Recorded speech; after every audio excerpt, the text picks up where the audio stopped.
Who are you and who do you want to be?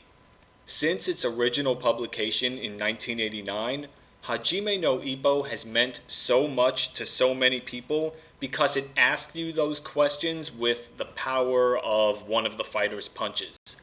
But what if this incredible story made the wrong choice for a main character all along? What if it ended up presenting a version of self-improvement that wound up being too shallow and therefore missed the chance to tell its best story? Hajime no Ippo's primary strength as a series is that it appeals to deeply rooted fantasies, especially male fantasy, because of its action and because of its themes about smashing through life's obstacles with the power of your fists. But the series has a weakness, and this weakness has dragged on it severely in the last few years and weakened its narrative. And that's mainly because the series has focused on the wrong main character. Instead of Ippo, I'm going to argue that Takeshi Sendo should have been the main character for this story. And why is that? Because Sendo would have appealed to the fantasies of Hajime no Ippo's readers better than Ippo would have. Let's find out what this means. First, let's look at Ippo. Hajime no Ippo is one of the longest running manga series in history, with over 100 million copies sold since it debuted, and there is a very good reason for this success. The story is simple and speaks directly to you, as we mentioned. Like all good stories, you can sum it up with just one sentence, and this sentence is, a bullied kid becomes a boxer to discover what it means to be strong. It's a relatable story, and you can't help but cheer Ippo on. Ippo isn't a character who's blessed with insane natural talent, charm, or good looks, but he punches hard and he trains harder. He earns everything that he gets with the power of his fists and his dedication.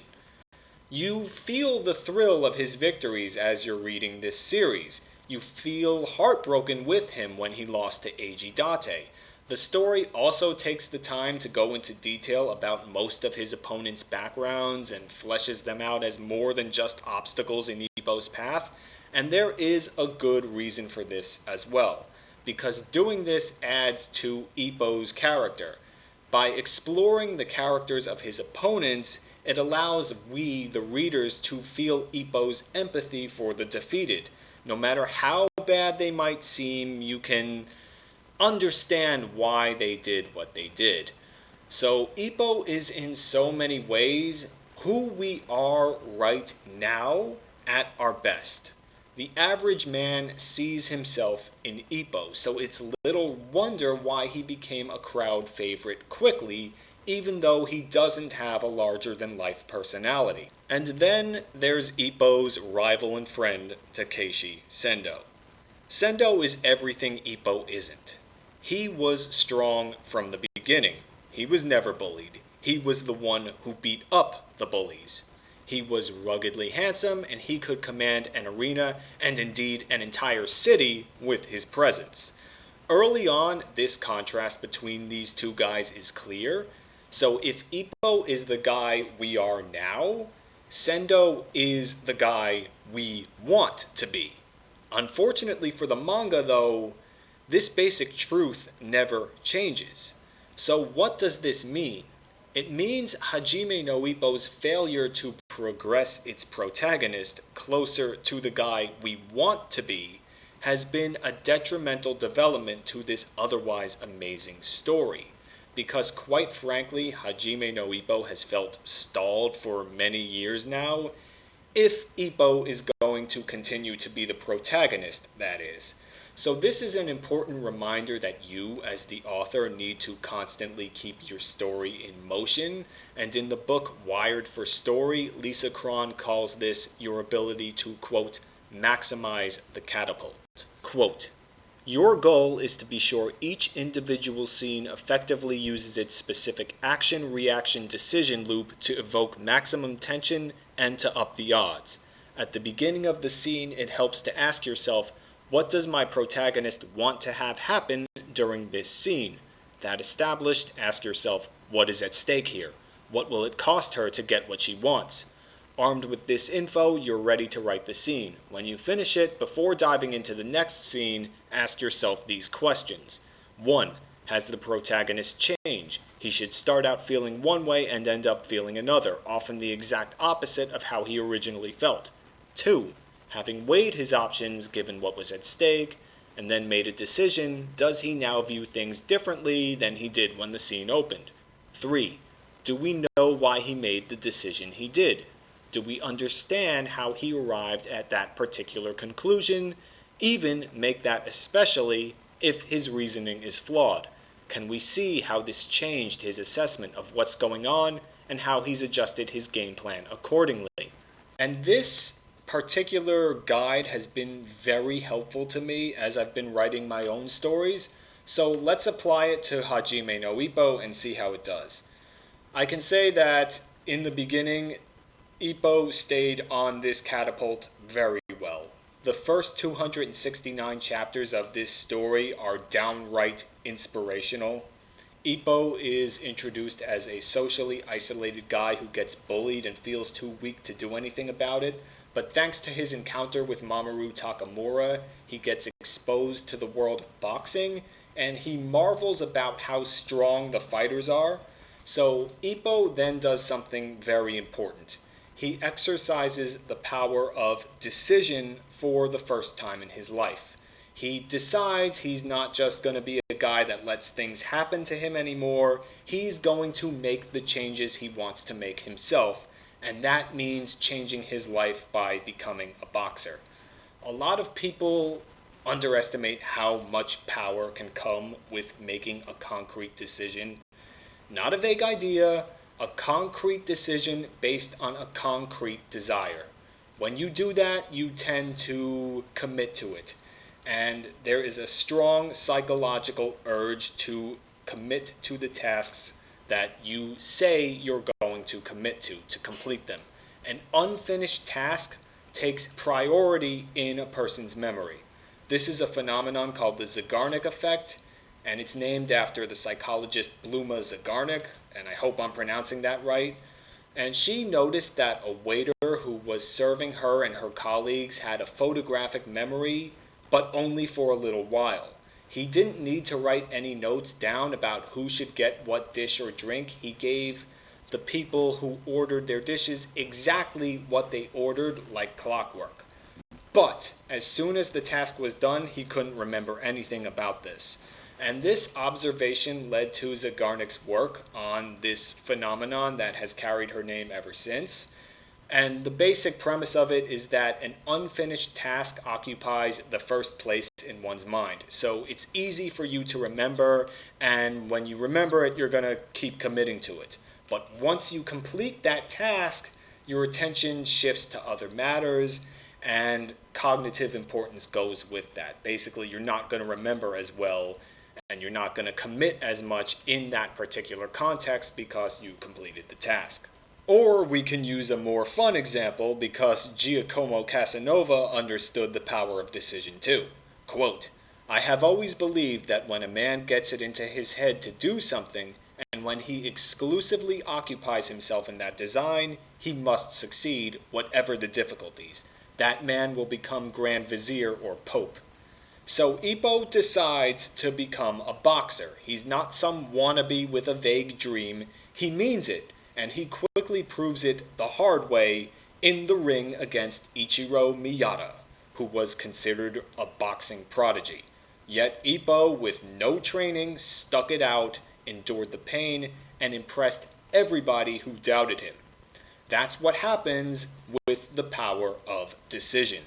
You do things you never thought you could do and find out you're tougher than you think. Because the task of finding out what it meant to be strong was unfinished, and because Ippo got it into his head to find that out through boxing, he kept fighting and winning against more talented opponents. So Ippo does this until he's on the verge of becoming All Japan Rookie of the Year, but to claim that title he has to go through Takeshi Sendo.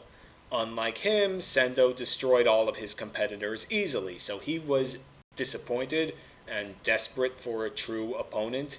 He could hardly contain himself when he learned about Ippo and watched his matches. He even volunteered to spar with Takamura while everyone else was cowering, so that told us a lot about who he was early.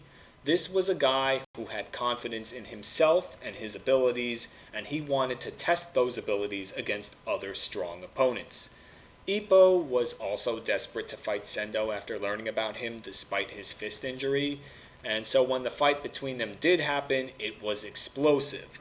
Both guys used a similar style. They were hard punchers who got in close and used their power to destroy opponents. It's a courageous style of fighting, and by association with Ippo, that made you like Sendo right away. This was a good guy. This was a guy you wanted to cheer for because he was so brave and bold. Ippo gets the better of Sendo in that fight, but only by the skin of his teeth. A shot to the temple in the third round knocked Sendo unconscious, but his body moved on its own and continued to attack. If the fight continued into the fourth round, Ippo would have lost. So Ippo leaves the ring feeling like Sendo is still sitting there across from him, still staring at him, ready to finish him off in the next round as soon as the bell rings again. So this introduction arc for Sendo couldn't have gone any better.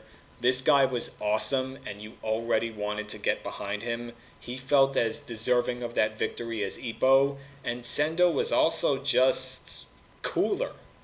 At first glance, if you had to choose between being one or the other, you'd probably pick Sendo. Not coincidentally, we didn't dive deep into Sendo's background at this time, which was unusual because all of Ippo's other opponents to that point had such treatment. So it all created the impression that Sendo's story wasn't finished, and obviously it wasn't.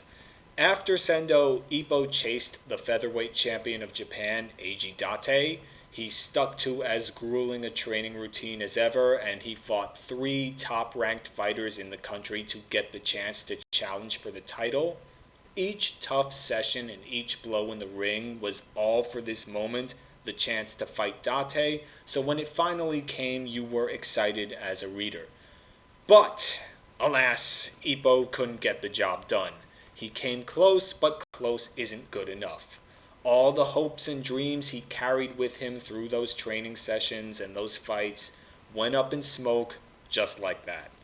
It was a harsh loss, and we felt for Ippo as he went through that physical and mental pain trying to pick himself up again, knowing he failed to meet his goal for the first time since he turned his life around through boxing. But Ippo's loss was Sendo's opportunity. Since he was now one of the highest ranked featherweights in Japan, he had a chance at the title, and because Date relinquished the belt to go after the world title, the chance was obviously juicier. And Sendo did get his hands on the title at this time, but he won it in an unsatisfying way. He fought another one of Ippo's vanquished opponents, the Russian boxer Alexander Zangief, for the vacant crown, but in the 10th and final round, a biased referee declared that Volg's slip counted as a down. So the result was that Sendo won the title by a controversial decision. It was an asterisk. So for somebody who prided himself on facing the strongest opponents man to man, of course this result was going to be almost as bad as a loss, and maybe it's worse, because that wasn't the end of it. Sendo essentially declared himself to be only an interim champion, and that he would make a rematch with Volg his highest priority. Unfortunately, Volg was cut from his gym because of this loss, and he was forced to return to Russia. So now, what do you do if you're Sendo? You consider yourself a paper champion, you didn't beat Date, and you won your title by an asterisk. So naturally, to feel like the real champ, you need to beat the one guy who beat you, Ippo. We learn a lot more about Sendo's background now. He lost both parents at a young age. His dad was a firefighter who died trying to save another child. And to Sendo, this was the ultimate act of strength, and it made him want to help others by being strong as well. So that's why he began beating up bullies and thugs, and it's ultimately why he got into boxing, because he saw that his trainer was able to easily counter even a so-called experienced fighter like him. Basically, he learns that fighting a bunch of thugs on the street doesn't make you strong. So maybe Sendo's methods and logic were warped during his early life. They were basically the outpourings of a kid grieving over the loss of his parents. They were rough and destructive, but there was a certain nobility to them because Sendo tried to do good. Sendo put himself at risk for other people just like his dad did, and he built a reputation for himself and eventually found the right path through a coincidence resulting from his unrelated actions, which is how this sort of thing often happens. So at last, through boxing, Sendo found something that would channel his best qualities and fuse them with discipline. Ippo was wondering what it was like to be strong. Sendo already felt strong and wanted to use that strength in the right way. When you compare the backgrounds between Ippo and Sendo, you can't help but think about Aristotle's idea about virtue being the mean between excess and deficiency. Ippo, who took a passive role in life and convinced himself that things would never change, represents deficiency as a man. Sendo, who beat up the bullies and got into a lot of trouble through his attitude, represents excess. Boxing brought them both closer to virtue. But, let's be honest, aside from Ippo's mom still being alive, Sendo lost both his parents, you'd rather be Sendo now that you know all this, wouldn't you? If you're going to fall away from virtue, better it be from excess rather than deficiency, most of the time anyway, right? You'd rather be rash than be a coward. You'd rather party too hard than not party at all. Both these guys were fighting for something deep and meaningful to them, something that went far beyond the title, and though it was obvious that Ippo needed to win if his story was going to continue, it was still hard to root against Sendo. But Ippo won, and it was a great moment. The bullied kid had become a champion, and according to George Morikawa, the series was supposed to end at this time. It was such an inspirational transformation. Few stories have sunk into my soul as a man the way that Ippo did in this initial run. And maybe for that reason, Hajime no Ippo was originally supposed to end here, because how much higher could you go than this, right? But of course, the story didn't end. It was too big of a hit. Fortunately, there was a lot left to explore, and for many years, the manga didn't fall prey to the pitfalls that so many sequels or unnaturally extended series fall prey to. I'm looking at you, Odd Girl Out. There was a compelling story as Ippo continued to get stronger. Arrogance is one of the risks that comes with being on top of the mountain, but Ippo quickly discovered that he wasn't really on top of the mountain because he soon sparred against the world champion Ricardo Martinez, and he was beaten easily from just the champion's jabs. Ricardo's introduction was a brilliant narrative technique because it summoned the final boss for this story. By telling us about this champion's perfect record and showing us how he swatted away Ippo like a fly and destroyed Eiji Date of all people, there was a firm direction for Hajime no Ippo. No matter how much the story meandered, and it felt like it could meander a lot, Ricardo was always there, looming over the narrative like a colossus, acting as a landmark that ensured its safe navigation. The problem is that the ship captain became less and less interesting as time went on. Having a title is a lot different from chasing one, so outside of Ricardo, it was interesting to see how Ippo dealt with this additional pressure. The Sawamura fight in particular was an excellent battle that presented Ippo with one of his most formidable antagonists and showed his ability to develop as a boxer. I actually have a lot of critique about this, about Ippo's boxing, but that can come in a different video. The problem is that aside from boxing, Ippo didn't develop as a character in other ways. Boxing might have taught Ippo discipline and a certain level of self respect, but when you take him out of the ring or the gym, it's a different story. In pretty much everything except for his boxing, Ippo is still the same person he was when we first met him. He has the same personality. You feel like he would still be that bullied kid if it wasn't for his boxing. People started respecting him not because he changed or got cooler and more confident as a person, but because he had a lot of external accomplishments. Ippo's approach to women is the best example of this. I have a lot of issues with Kumi as a love interest, which I might talk about in yet another video, but it's been how many years now in story time, let alone in real world time, and Ippo still hasn't made a real move on her yet. In fact, Ippo had what I think might be the most awkward and painful love scene I've ever encountered in any medium, so naturally I have to share it with you.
Now, you see that, ask yourself, is that somebody you want to be?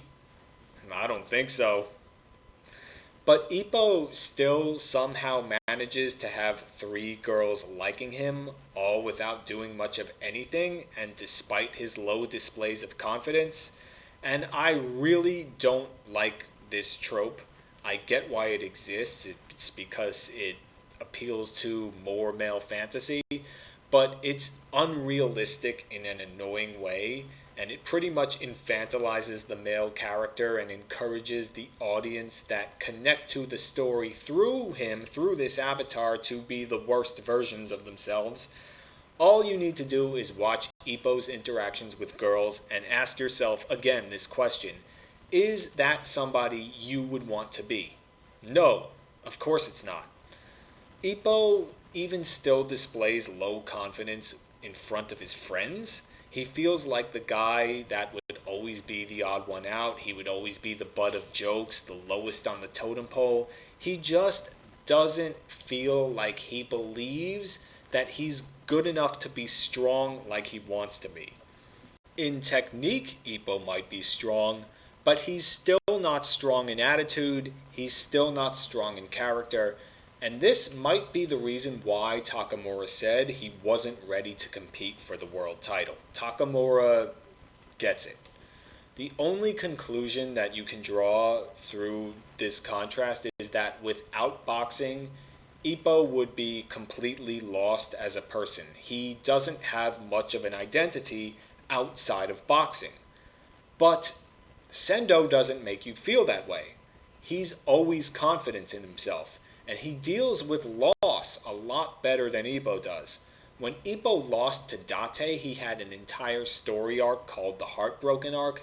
Sendo, though, took the loss as well. He picked himself up, he set a new goal for himself, and it was a pretty lofty goal. Sendo was going to start with fighting Mexican boxers because he was going after who? He was going after Ricardo Martinez. It was certainly a bold idea, and Eiji Date understandably makes fun of Sendo over it. But while Ippo likely would have taken that criticism very hard and gotten sensitive and lost confidence about it, Sendo basically said to Date, "Watch me, I'm gonna do it." Is that somebody you would want to be like? Yes!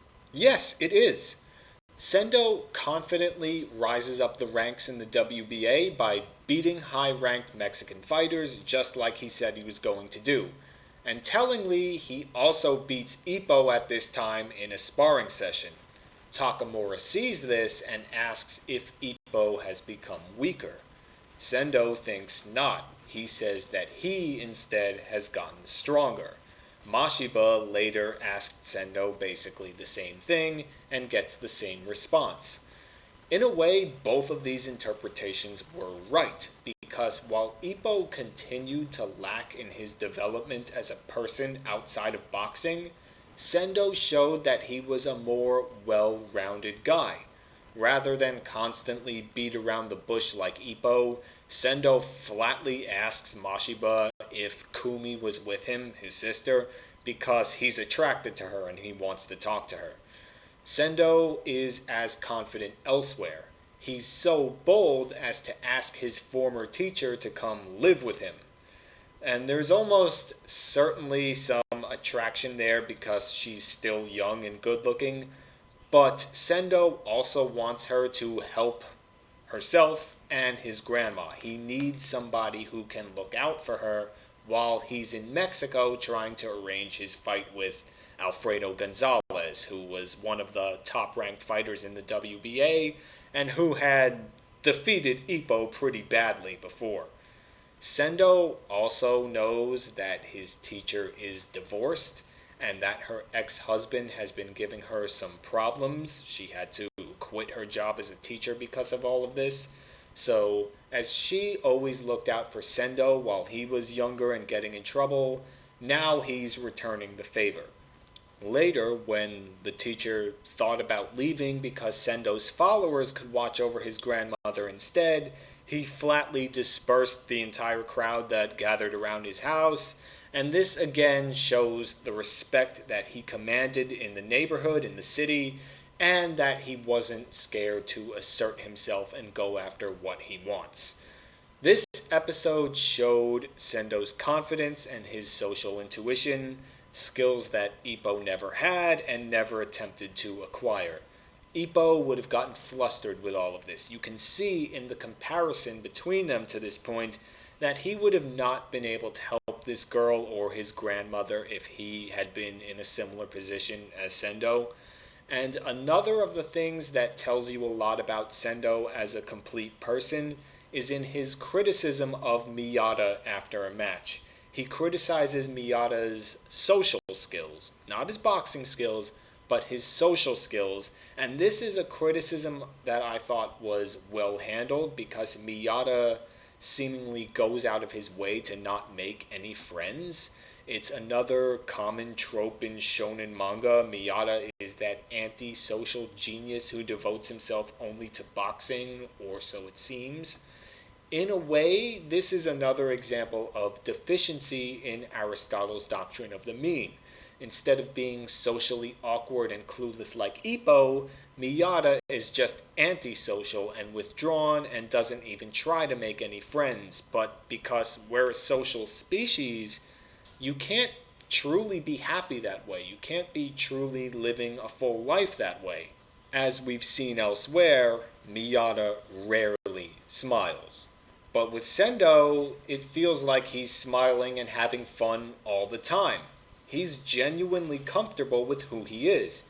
And while boxing is obviously a huge part of his identity, you don't get the impression that he would feel completely lost without it in the way that Ippo or Miyata would. Sendo also criticizes Miyata for his obsession with Ippo, and I really liked this criticism because Miyata is not a natural featherweight. His bone structure and height don't permit this, so he has to struggle to maintain the weight, which means he has to give up a lot of things that other people would enjoy because if his weight rises too much, he'd never be able to lose it and make the featherweight class again. Also, staying at this weight really limits his power and stamina in the ring. And meanwhile, despite being the OPBF champ, Miyata responds that he has no plans for the future. He doesn't have a plan to challenge for the world title or to move up to a more appropriate weight class. He doesn't care about any of that. But this is stupid, and Sendo knows it.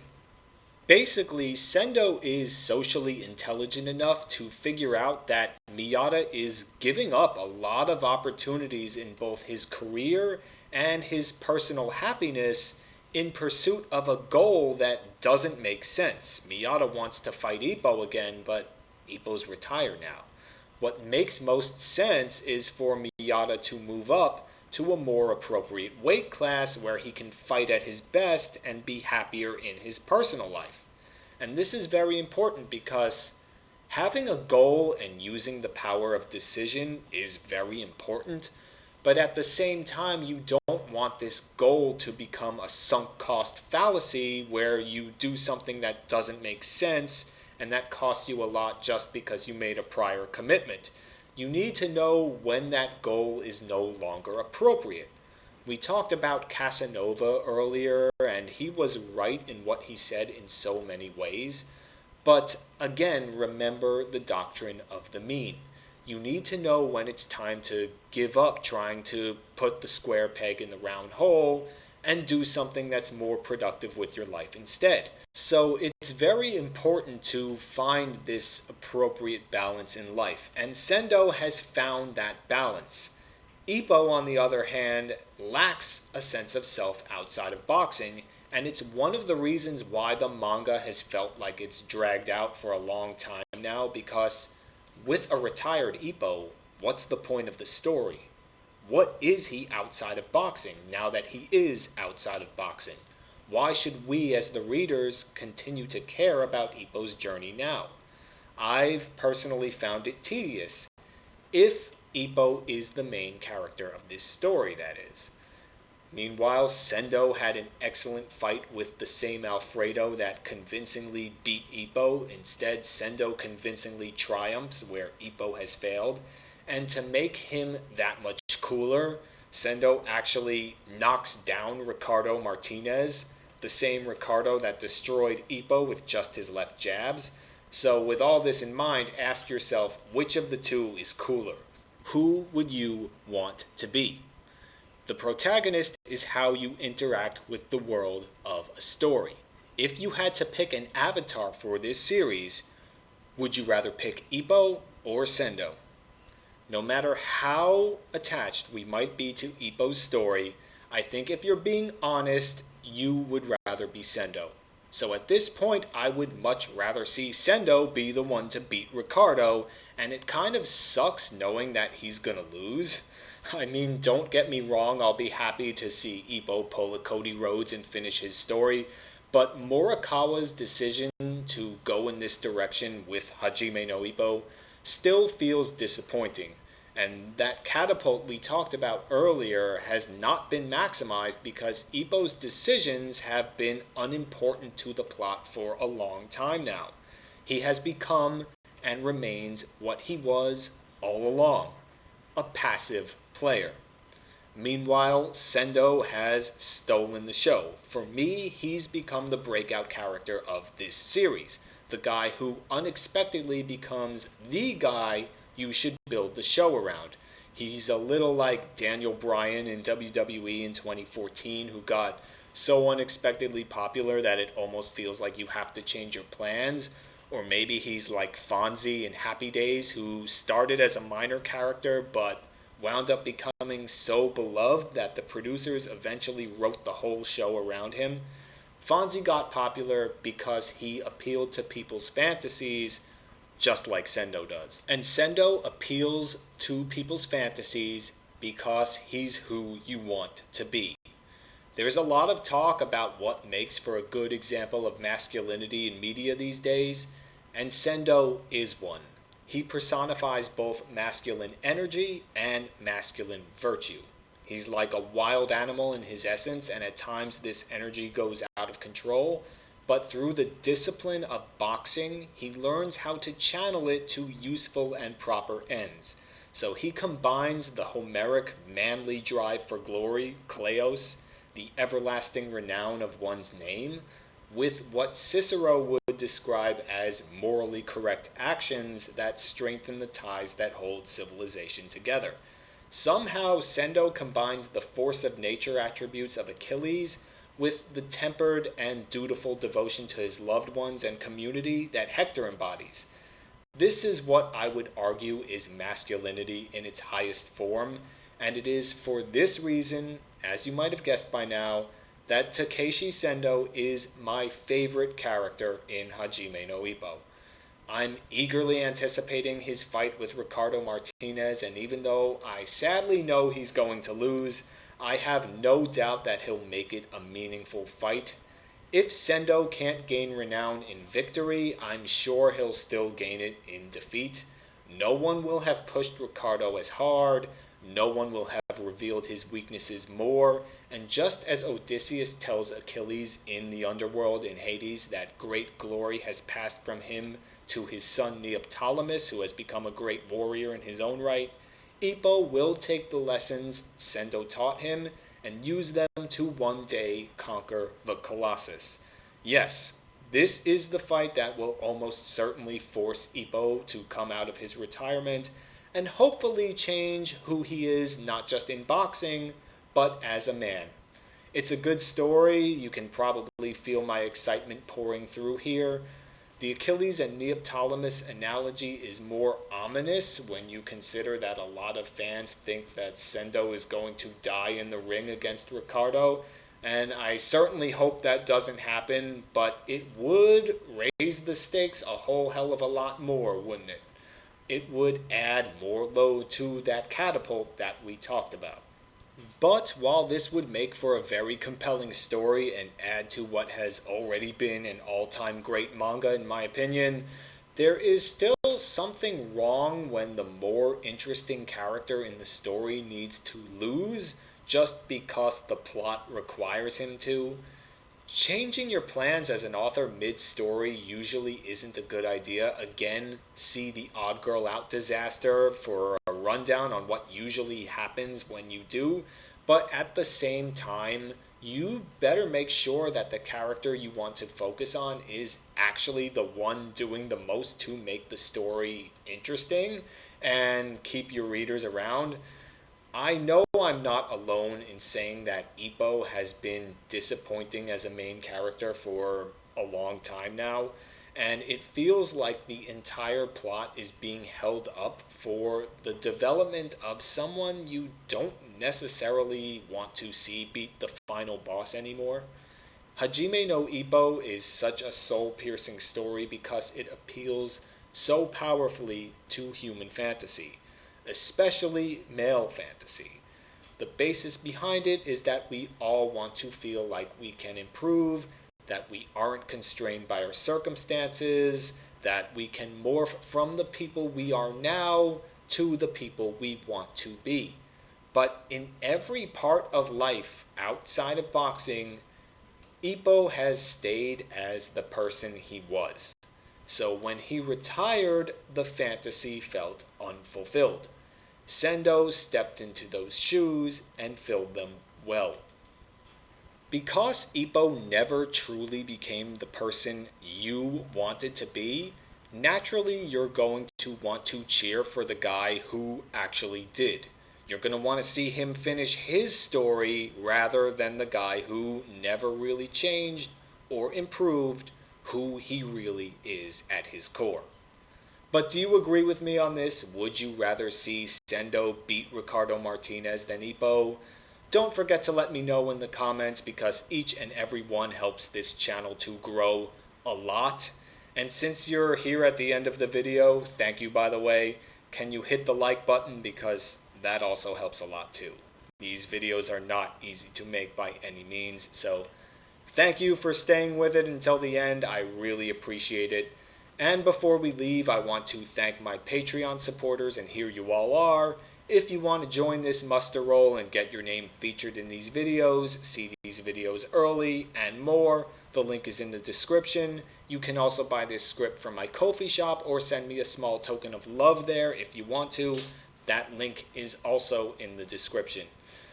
Oh, and I recently got accepted into the partner program again. I let this channel languish for a while, so I was booted. Now I'm back. So there's a super chat, super thanks below if you want to send me a small token of affection that way as well. The option is open. Again, thank you for watching to the end. We will see you on the next one. And until then, keep writing and keep fighting like Sendo.